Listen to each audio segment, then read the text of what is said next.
काय मंडळी, आज आलोय आरेवाडीच्या जत्रेत. गेल्या गेल्या गेलो पहिला देवळात आणि लावून घेतला भंडारा. आता जत्रा म्हटलं की असं मटणाचा बेत पाहिलंच हो.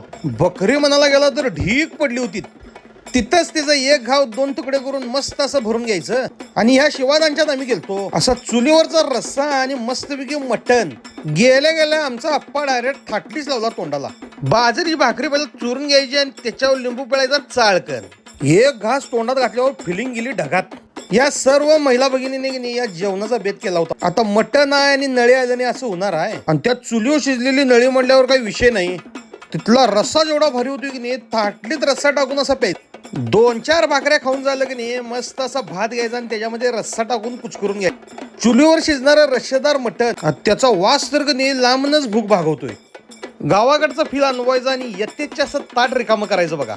जेवणच एवढं भारी झालं की शेवटला मग त्यांचा आम्ही आभार मानलं.